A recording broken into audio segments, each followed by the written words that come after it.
egitea eta errotonda berriak egitea, infrastruktura publiko horiek eraikiko dira obra hauei esker, eta hori oso garrantzitsua da. Garrantzitsua da gaina, lehen aipatu dudan moduan, hasiera batean zegoen plana duela 6 urte, bakarrik esaten zuen zer egin behar zen, baina inork ez zuen diruditzen hori egiteko, ez zegoen soluzio konkreturik, orain badaude. Duela 6 urte, plan de encauzamiento delako bat egon zen, eta etxe bizitza batzuk kendu behar ziren, dirudienez, inork ez zuen esaten nork egongo zuen eta nola eta zer lortzeko, gaur egun, bota behar zen etxe bizitza horiek mantendu egiten dira, baina aldi berean soluzionatzen da arazoa.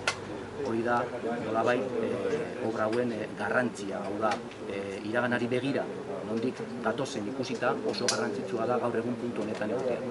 Beste gauzatxo bat, gainera lur berriak egongo dira, infrastruktura gehiago dituko, industriak eta...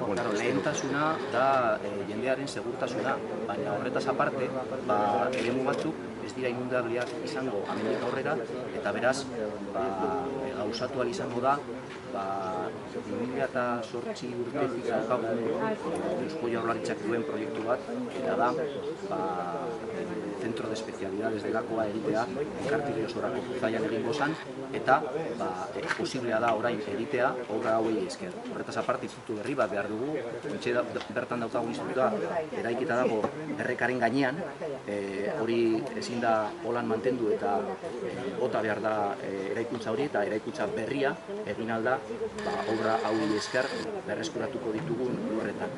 Gauza horiegatik oso garrantzitsua.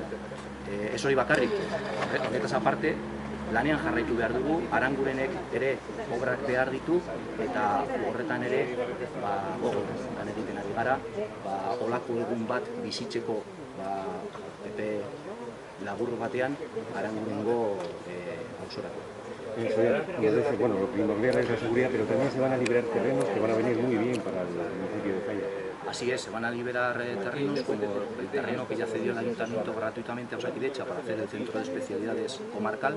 Es un proyecto que ya se prometió en el 2008, ahora pues ya no hay más problemas para que se ejecute, se puede iniciar la ejecución de ese Centro de Especialidades para atender a toda la comarca. Estamos muy necesitados del mismo porque el actual ambulatorio da servicio a pacientes no solamente de nuestra comarca, sino de más sitios de la provincia y de otras 3 provincias. Hay municipios de otras 3 provincias que vienen a ser atendidos en el ambulatorio de Zalla, y este centro de especialidades es muy necesario y es factible, posible su construcción a partir de estas obras. Así como el instituto, que hay más importante que la sanidad y la educación. Ahora mismo tenemos un instituto construido encima de un regato, está, por así decirlo, fuera de ordenación, no se pueden hacer mejoras en ese edificio.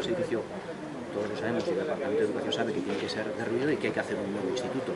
En los espacios, en los terrenos que emergen, vamos a decir, de la inundabilidad gracias a estas obras, se puede construir ese instituto.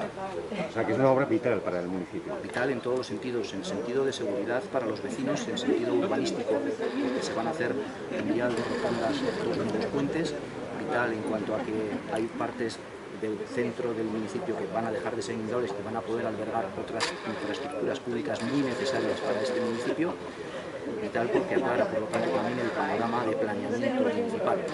Y esas infraestructuras públicas son absolutamente necesarias en una comarca degradada, en un pueblo degradado con unas tasas de paro que son las más altas de Euskadi. Entonces, todas estas cuestiones son vitales para el presente y para el futuro del pueblo y de la comarca.